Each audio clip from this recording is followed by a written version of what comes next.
dañ fi daje ngir ñaax nit ñi ñu ñakku ndax ñakku dina may nit ñi ñu bañ a ñàkk seen wér-gu-yaram ba ñàkk bakkan di leen ci fekk kon message bi may wax waa Thiès di ko wax waa Sénégal mooy sénégalais ñàkku leen ngir ñu mucc ci mbas mi ku ne dellu ci ay farataam ak sagoom sénégalais ñàkku leen ngir ñu mucc ci mbas mi ku ne dellu ci farataam ak sagoom xam nga ku nekk ak na ngay wax ak moom ay ca dañu ñëwoon fii tey ci Thiès ñëw participer en tant que élu ci li nga xamante ni mooy campagne de vaccination bi nga xam ne moom la gouverneur de région di lancé ñu koy nag sant bu baax ndax nag moom tey moom moo toogal fii njiitu réew bu organiser lii boole ñu ci dafa bëgg rek ñaax population yi ñu gën a bokk ci li nga xamante ni moom mooy campagne vaccination bi di sant aussi le maire wax na ko léegi le maire Talla Sylla ci kàddoom yu rafet mais aussi di remercier ak di sant le ministre Yankhoba Diattara ministre de l'économie numérique bi nga xam ne aussi ñëw na fii ci Thiès pour lancer le message aux populations ñuy sant aussi ñëpp ko ñi nga xam ne ay chefs religieux lañ chef coutumière muy diine chrétien ak catholique di ci profito pour wax monseigneur ñu ngi koy ñaanal li ñuy wax carême jàmm donc li ñuy wax rek moom mooy wax dëgg yàlla dañuy ñaax population yi ñu bokk ci li nga xam ne mooy vaccination bi ñëw ñàkku ndax nag ku ne xam na ne ñun ñii bu ñuy gën a jëm ndaw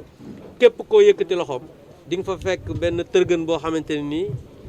bu njëkk ay pistolet lañ daan ñàkke te comme léegi ñàkkatuñu ay pistolet parce que ak maladie yu bari yi am parce que dañuy bañ deret yi laalante ku ci nekk dañuy wut sa seringue daal di la koy defaral donc loolu jàpp naa ne ci yéwénal la bokk ci mbaax la bokk mais aussi vaccin bi kenn du ko jaay dañu koy maye président de la république ak gouvernement bi ñoo jël lépp li nga xamante ni ay matukaay lañ pour que population bi vacciné ku la nag na ñàkkul sa wér-gu-yaram la bëgg te jàpp naa ne wér-gu-yaram mooy loo xamante ni li olof Njaay di wax bala nga ne naam ne fa tey jii bu ñuy wax ne économie bi dafa taxaw c'est parce que nit ñi ñi ngi wër wér-gu-yaram doog a mën a lijjanti waxu économie donc moo tax dañuy profiter rek ci occasion bi pour wax population thiessoise yëpp muy mag ñi surtout mag ñi nga xam ne mooy personnel de santé bi ñu leen di rendre hommage au passage di leen sant di leen gërëm ci liggéey bu am solo bi ñuy def mais aussi ñi nga xam ne dañoo am ay comorbidité maanaam ay feebar yu mel ne diabète asthme ak hypertension ak yooyu docteur bi wax na ko léegi donc yooyu moom moo war a tax ñëpp war a ñëw ñàkku te ku ñàkku it jéemoo wax ka nga xamante ni dend nga ak moom wala dëkk ak moom ñàkk wi mooy li nga xam ne moo fi mën a jëlee mbas mi. tey ndaje bu mel nii nga xam ni gouverneur région bi ak waa comité régional ñoo ko organisé pour lancer campagne vaccination bi mooy campagne ñàkk bi muy événement bu mag boo xam ni tey Thiès ñëpp war nañ ko saluer mais may wax ne rek gouvernement bi président de la république wane na ko démb moom ci boppam moo jiitu ci campagne vaccination bi mais également engagé gouvernement bi pour que ñun ñëpp ñu accompagner dynamique boobu. moo tax bi ñuy ñàkku démb palais de la république man ni gouverneur woon naa ko ni ko man je préfère ñëw vraiment à Thiès accompagner la ci effort yi ngay def mais également comité régional bi ànd kook waa région bi yëpp ñun ñu montrer population yi que ñu ngi ci seen wet et campagne de vaccination bi ñun ñoo koy ànd ak ñoom. donc may saluer vraiment mobilisation bi fi am mais surtout saluer également taxawaayu kilifa yi kilifa diine yi kilifa aada yi mais également les autorités locales ñu saluer la mobilisation aussi la présence du maire mais également les autorités politiques nous avons l'honorable député Abdou Mbow qui a préféré également venir donc participer ñëw bokk ci ñàkk bi fi à Thiès mais également honorable conseillère Yaya Ly nga xam ni suñu wëllëreel mais également conseil départemental la ñoo ñëpp mobiliser wu ñu ànd ko gouverneur ànd ko kilifa yi pour wan population yi que ñu ngi ci seen wet mais également campagne vaccination ñun ñoo koy ànd ak ñoom donc muy lu am solo mais également ma ciy profiter rek di saluer leadership mooy taxawaay bu rafet ak bu yaatu bi nga xam ne njiitu réew mi def na ko ci ndax comme ni ngeen ko xamee tey ci mbiru feebar bi ñàkk rek la ñu gis ni mooy solution mooy li nga xam ne mooy koy saafara te loolu ñàkk dafa ñàkk ci àdduna bi ñàkk bëriwul vaccin yi bëriwul ci àdduna bi mais président de la république def na effort personnel mooy engagé wul boppam donc négocier boppam def diplomatie pour que Sénégal mën a am premier vaccin yi te loolu yombul woon ndax am na dëkk yi nga xam ne am nañ vaccin ci àdduna bi dañ leen di compter donc kon loolu taxawaay bu am solo la bu président de la République boo xam ne war nañ ko saluer mais également mu engagé également donc yeneen kilifa ci àdduna bi pour wax leen ni Afrique waruñu ko fàtte ci ñàkk yi te defe naa ni suñu deful ndànk Afrique mooy nekk parent pauvre mooy population yëpp dinañ am ay vaccin ci àdduna bi mooy dëkk yu am koom-koom mais ñu bàyyi Afrique en rade te loolu defe naa ni président de la République mu ngi ciy def jéego yi am solo donc di wax ak ñi nga xam ne ñoo jiite dëkk yu mag yi pour wax leen ni l'Afrique waruñu ko bàyyi en reste te defe naa ni loolu de plus en plus ñooy gis ni résultat yaa ngi ñëw donc kon war nañu ko féliciter encourager président de la République ci loolu ñaanal ko ci yàlla gën ko ci may ndam te defe naa ni loolu Afrique yëpp ñoo ko war a sant ci loolu defe naa ni damay profiter ci occasion bi vraiment bokk ak waa population Thiès tous ces éléments yooyu nga xam ne am nañ ko mais également renouveler rek li nga xam ne noonu lañ doon doxale fii ci Thiès mooy jàppale population yi jàppale gouverneur jàppale préfet ci effort yi nga xam ne ñu ngi koy def pour ñu mën a def face ci mbas mi defe naa ni ñëpp xam nañ conseil départemental taxawaay yi mu ci yàgg def te loolu dama koy renouveler rek waxaat ni gouverneur ñu ngi ci wetam donc ci jàppale ci taxaw vraiment nekk ci wetu population yi aussi bien ci conseil départemental ko ci niveau ministère bi nga xam ni moom la ñu président de la République dénk te loolu comme ni nga ko waxee ministère bi mu ngi accompagner campagne nationale de vaccination bi ndax président de la République dafa waxoon dañu def une plateforme numérique bu am solo donc am na ay kilifa yoo xam ne ñu ngi woon bitim réew sax ay tubaab ñoo ñëpp aussi donc jàpp nañ ci pour plateforme bi mën a nekk plateforme de suivi boo xam ni kuy vacciné wu ñëpp la ñuy am ci plateforme bi di leen suivre ak yooyu yëpp donc loolu lépp am na solo defe naa ni tey numérique bi mu ngi ci xolu également santé bi ñu ngi accompagner la santé te defe naa loolu dañ koy gën a renforcer te xam naa ni ci prochains jours yi sax maa ngi naan gouverneur il faut ñu def ay intervention yoo xam ne dañ koy def ci Thiès ci mbiru numérique mooy ci mbiru collectivités locales yi jàppale leen mais également gouverneurs yi ak préfet yi mais aussi les élèves et les étudiants. waaw di gërëmaat rek ñi xam ne ñoom lañ àndal tey si bés bi commencé par le ministre Yankhoba Diattara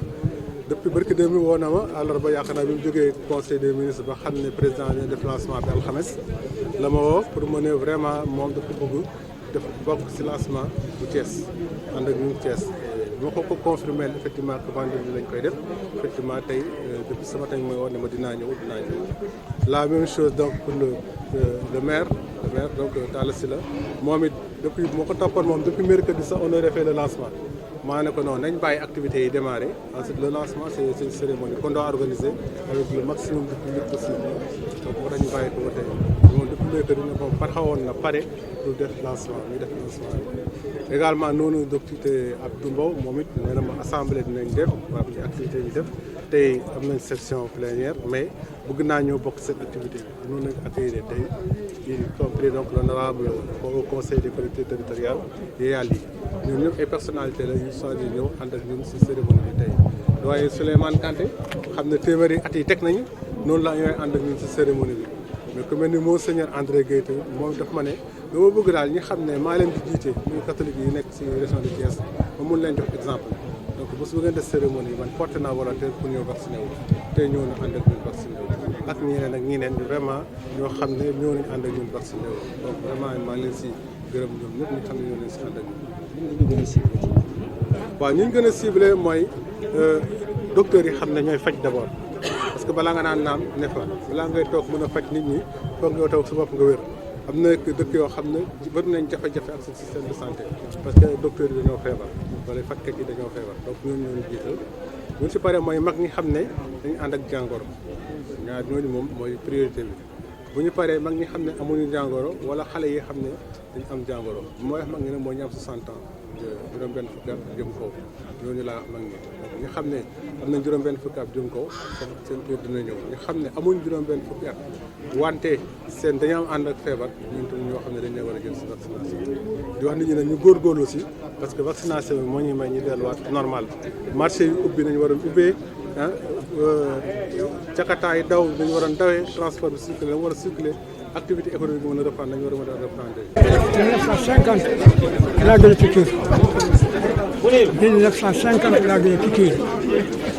tey piqûre na li ko tax ma piqûre tey xale yi bëgg réew bi ak borom réew bi lépp lu ma jaral rek dinaa ko def parce que tey maa ngi sama at tey sama déplacé rek réew bi moo tax ma déplacé réew moo tax ma déplacé ak ñi ko ŋànk réew bi ñu nekk nit yu baax te surtout ñu ma dikkal ci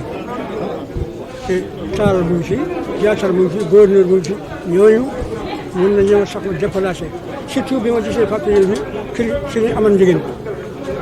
su ma ko gisee rek man dootuma am ànd ak sama saw man damay dem loolu moo tax tey yàlla mun mën a dimbale feebar bi yàlla yóbbu ko yàlla mun na ko yóbbu parce que feebar bu mel ni Moustapha daje ñu ngi tudd tës kon nag mag yu baax yi bi ñu duggee rek feebar bi dem na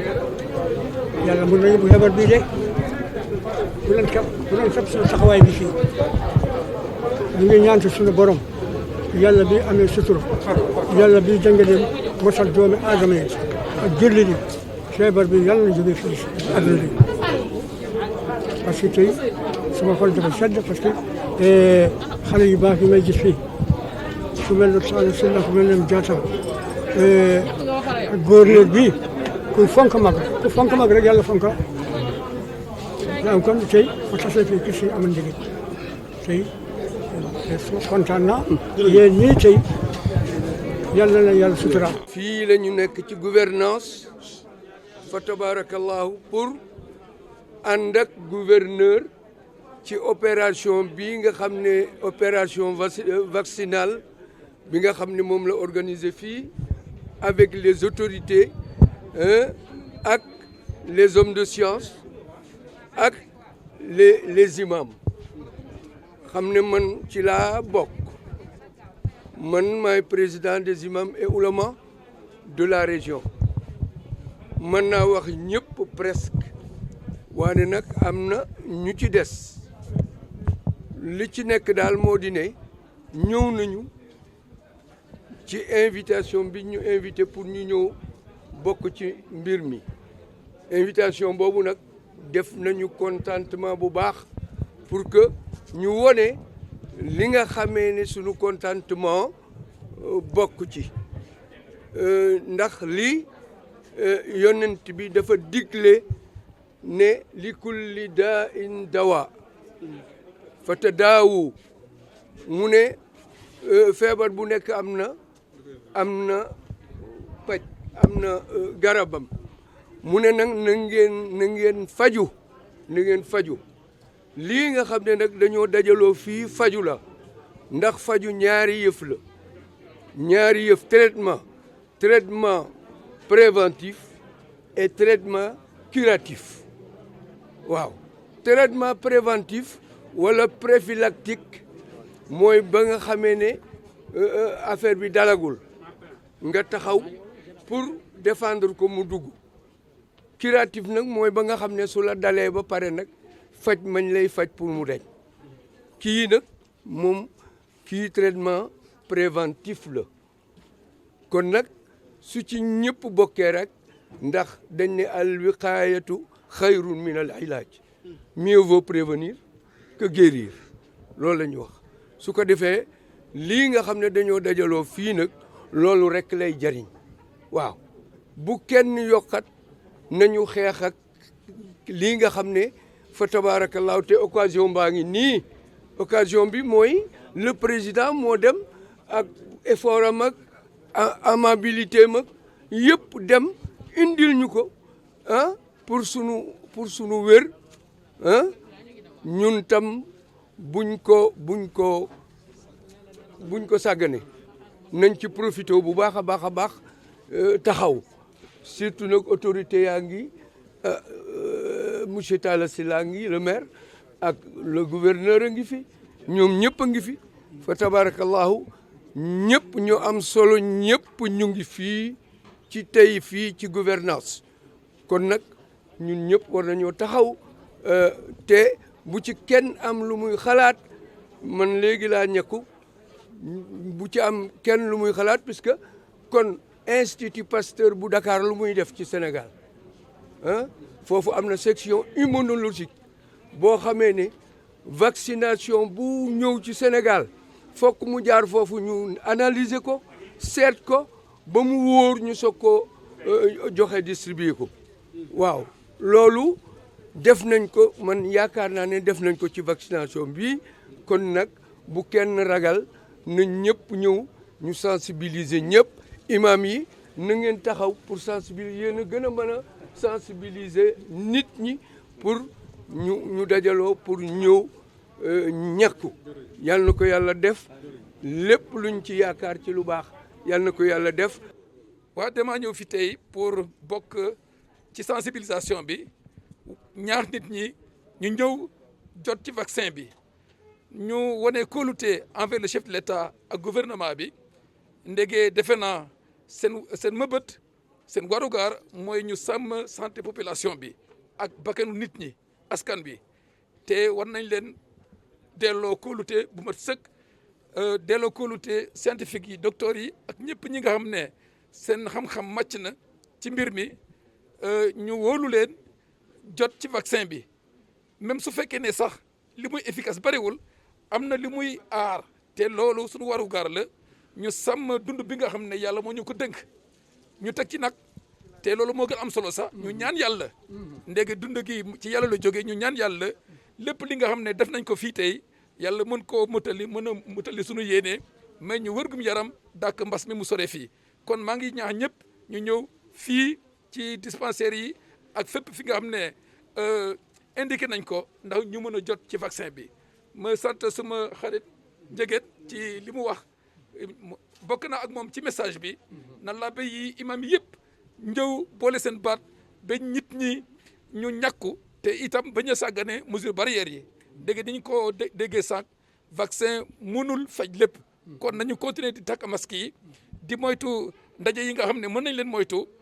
di sorewante te loolu am na solo ndax ñu jógee fii mbas mi jógee fii te yàlla barke suñu yéene yi maa ngi leen di gërëm di leen sant. fasalu ahla dhikri in kuntum la taalamun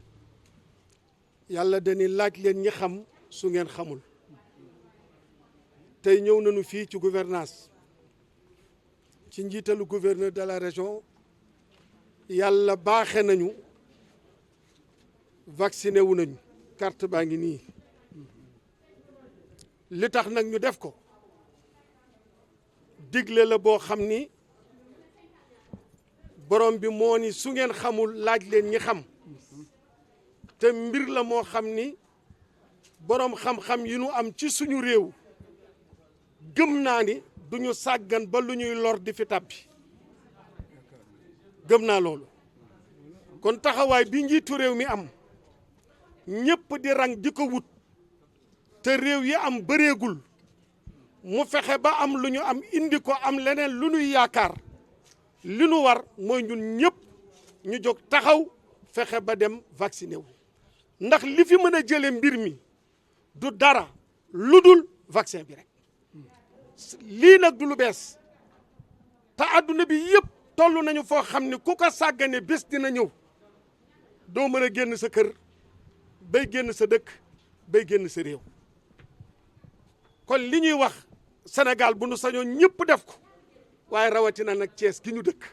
wa anzir ashirataka laqrabin ñun dey sëriñu daara yi imam yi conférencier yi lu ñu mën a doon kumu laxasaayu nañu fas yéene wax ak nit ñi ndax fa zakkir in nafaati zikra ànd koog maire ànd koog gouverneur de la région ànd koog autorité yi yëpp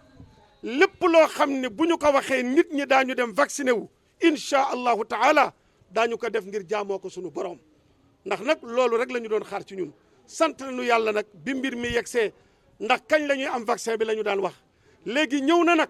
am nañu pour defi ko kon defi ko rek moo ñu dese ñaanal njiitu réew mi nag taxawaay bi mu am ba lii am yàlla na ko yàlla gën a dëgëral ba mu indiwaat yeneen ba ñëpp fa tabarakallahu mën see jot lii daal la ñu doon wax sant gouverneur bu baax ñaanal ko ñaanal réew mi yëpp ñaanal suñu président Ligue des imams muy El Hadj Ahmed Baro ak ñi nga xam ne ñëpp ñoom lañ fi bokk dajeel bu ma jógee fii daal laxasaayu nañu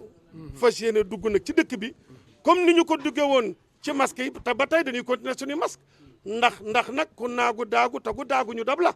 bu ñu tekki masque yi bu nanu moytu daje yi wër nag wax ak nit ñi pour ñu dem ñàkku incha allahu 2019 le 13 décembre monsieur le maire 2019 laa gëj a génn réew dara yóbbewu ma ko lu dul mbas mosuma toog Sénégal lu man ñaari weer te dew ma Amérique wala France wala Angleterre ngir gàmmoo conférence waaye 2019 le 13 décembre ba fii ñu toll di 2021 dajeetuñu ci conférence gàmmootuñu waxatuñu fenn ci jotaay yi nu daan yeewee jaam yi te lii moo ko fi indi kon bu vaccin bi ñëwee ngir jële fi loolu wax dëgg yàlla dinaa ci wax nag dinaa ci wax de dinaa ci dox dinaa ci wax ba nit ñi dem vacciné wu ngir yàlla teggil ñu yëf yi yàlla nañ ko yàlla defal li ma daan wax ñeent rek ko fi jëlee mooy ñaan ak saraxe ak tuub ak déglu digle kër docteur digle bi nag fii mu ne mooy ñu vacciné wu Idrissa Gueye ne def na carte bi ngi nii. yàlla daf daan yebal ab yonent mu ñeel aw xeet tey nag mu yebal ab yonent mu ñeel àdduna bépp mooy virus bi nga xam ne bii bët mënu ko teg mënu ko xam yàlla moom la yebal ci àdduna bépp borom xam-xam yi seen xam-xam réer na borom man-man yi seen kàttan jeex na yàlla fi sës sëñ Idrissa da ngaa wax léegi lu am solo leen lu nekk dañuy proposé lu ko fiy jëlee te kenn ku ne commencé da ngaa wax ñaan loolu yonent bi àdduna ci na ñëpp ñaan bu ñu ñaanee rek lay tegtale ne yàlla jox nañ ko lim soxla mooy yàlla daa bëgg nu yëg ko rek suñ ko nee nag yaa ko fi jëlee moom bu jubloo ñu yëg ko yëg nañ ko tey ñëpp yëg nañ ko bi ci des itam fas alu ahla zikr nga wax borom xam-xam yi wax nañu nañ topp borom xam-xam yi rek fa tabaraka lii nag ak fàttali la waaye lii nag ak waare la mbir mu am soxal ñëpp président de la république def ci lim ci def lépp Sénégal am chance bu toll nii sunuy autorité taxaw gouverneur nekk nii monsieur le maire bi ak ñi ko bokkal waa santé taxaw ñu woo mag ñi woo ñi feebar ñëpp taxaw tey jii ñu war a vacciné wu non seulement vacciné waaye nu wane ne vaccin dafa war a nekk ay jamono farata tey nag àgg na doon farata surtout ñi feebar surtout ñuy mag surtout ñu ko mën a def ñooñu tey jii farata ci ñoom ndax ku vacciné wul ëllëg lu la mën di dal amoo layam ku vacciné wul ndax yàllaa nu andi lii kon nañ ko gëm. Saluer le leadership dont a fait preuve le chef de l'État, son Excellence Macky Sall, en étant lui-même donc en première ligne dans cette campagne de vaccination. Je pense que c'est l'occasion pour moi de venir partager avec les populations thiessoises cet engagement du chef de l'État et montrer comment le gouvernement du Sénégal, sous l'impulsion du chef de l'État, est engagé aux côtés des populations pour que la campagne de vaccination soit une réussite. Aujourd'hui, face à cette pandémie, il n'y a que le vaccin donc, qui est la solution. C'est pourquoi le chef de l'État a engagé l'ensemble des membres du gouvernement donc, à s'engager auprès des populations. Et par l'exemple, hier, il a posé un acte fort et nous avons souhaité se joindre au gouverneur et au comité régional de gestion des épidémies pour leur montrer notre disponibilité, notre engagement à leur côté dans ce travail remarquable qu'ils sont en train de faire. Donc je salue naturellement la mobilisation de toutes les personnalités politiques, religieuses et coutumières donc, dans cette campagne aujourd'hui à Thiès et féliciter le gouverneur pour le succès donc, de cette campagne, mais aussi en profiter pour dire naturellement le ministère de l'économie numérique accompagne parce que le chef de l'État a lancé une plateforme d'enregistrement, donc de suivi donc, de cette campagne de vaccination, mais surtout saluer le leadership du chef de l'État. Parce qu'aujourd'hui, il faut reconnaître dans le monde, le vaccin est une denrée rare. Et si nous avons réussi aujourd'hui à avoir donc, cette première disponibilité, quantité de 200 000 doses, quand même pour le Sénégal, je pense que c'est une prouesse du chef de l'État qu'il faut quand même saluer, mais également saluer son leadership au niveau continental. Aujourd'hui, le président de la République est engagé dans cette bataille pour que l'Afrique ne soit pas laissée en rade. Et je pense que ça, c'est un leadership réel qu'il faut saluer et naturellement encourager. Et les fruits commencent aujourd'hui à tomber. Je pense que c'est une grande chance pour le Sénégal et l'Afrique d'avoir un leadership pareil, donc porté par le président de la République, pour que l'Afrique ne soit pas laissée en rade. Aujourd'hui, les pays développés ont commandé l'essentiel des vaccins dans ce monde et que si nous, on y prend garde, l'Afrique risque malheureusement d'être le parent pauvre de cette campagne de vaccination. C'est pourquoi je voudrais vraiment saluer cet engagement et dire aussi à Thiès, naturellement, nous renouvelons notre disponibilité comme nous l'avons toujours fait, aussi bien au niveau du conseil départemental qu'au niveau gouvernemental, à accompagner les efforts donc, du gouverneur et du comité régional, vraiment à accompagner les populations dans cette bataille cruciale. Je remercie toutes les personnalités qui sont venues participer avec nous au lancement de cette activité. extrêmement importante, l'activité qui nous donne le plus d'espoir de vaincre définitivement ce virus. Donc remercier le ministre de l'économie numérique qui a préféré venir donc avec nous pour cette séance. Hier c'était le gouvernement, lui il m'a dit depuis avant-hier, le gouvernement va passer donc jeudi après-midi avec nous, monsieur le président de la République, mais moi je préfère venir à Thiès. Et donc je lui ai dit ok, nous Thiès sera donc le vendredi après-midi. Et aujourd'hui il est venu participer à cette cérémonie. Le maire Talla Sylla également, depuis le départ, on a toujours dit quand est-ce qu'on va organiser la cérémonie. Et aujourd'hui, il est avec nous pour faire donc cette cérémonie. Je voudrais remercier également l'honorable député Abdoul. Lui aussi m'a appelé pour me dire qu'il veut participer à la cérémonie de lancement à Thiès. Lui aussi pouvait le faire avec l'Assemblée nationale, il pouvait le faire avec le Parlement. Il a préféré venir donc à Thiès. Je pense que beaucoup de personnalités vraiment m'ont appelé pour marquer donc leur disponibilité à participer à ce lancement. En particulier les religieux. L'évêque de Thiès en particulier, lui aussi m'a appelé depuis qu'on a annoncé la vaccination, il m'a dit que je suis disponible pour donner l'exemple à ma communauté. Et aujourd'hui, il est là avec nous depuis 16 heures pour pouvoir participer donc à cette cérémonie. Et je dis aux gens toujours que c'est important qu'on fasse la vaccination. C'est ce qui nous permettra de sortir de l'ornière. On a réglé le cas de beaucoup de maladies, c'est parce qu'on a vacciné. Dans les années 80, on a déroulé le PEV. C'est ce PEV qui a fait que maintenant, quand vous parlez à un enfant ou à un jeune, pas un jeune, à une personne adulte de 40 ans, vous lui parlez de la polio, et elle ne connaît pas, hein, effectivement. Vous lui parlez de la méningite, elle ne connaît pas. Vous lui parlez de la rougeole, elle ne connaît pas. Pourquoi? Quelqu'un me disait ce matin, ça c'est de vieille maladie. Voilà. Nous, par contre, dans notre jeunesse, ceux qui ont été dans la jeunesse des années 70, je pense que c'est des personnes effectivement qui connaissent bien ces maladies-là. Donc aujourd'hui, on n'a plus ces maladies à cause du vaccin. C'est le vaccin qui permettra également de venir à bout de cette grippe et qui permettra au monde de redémarrer. Parce qu'économiquement, je pense que le monde est bloqué actuellement. Pour redémarrer, il faudra ce vaccin-là. Il faudra vaincre la maladie et c'est le vaccin qui permettra de vaincre la maladie. Donc je voudrais vraiment donc dire à tout le monde d'aller se vacciner. Et comme ça également, nous allons sauver nos vieilles personnes. On ne le dit pas, mais partout, notre corps se rend compte que nos vieux partent. Vous suivez un peu l'actualité, vous verrez. Hein? Beaucoup de vieux qui sont partis ces temps-ci, des anciens. Hein? Voilà, donc, Dialewale, c'est Abdou Karim Kamara, comme le gouverneur de cette région, moom nag du loolu moo ko yóbbu waaw mais bu ngeen xoolee si jamono jooju bëri na si ancien gouverneur yi dem yoo xam ne c'est toujours plus ou moins lié à la maladie. Donc vraiment donc on va inviter chacun à venir se vacciner. En particulier amener les vieilles personnes d'abord se vacciner parce que là, c'est par étape. La première étape ce sera donc les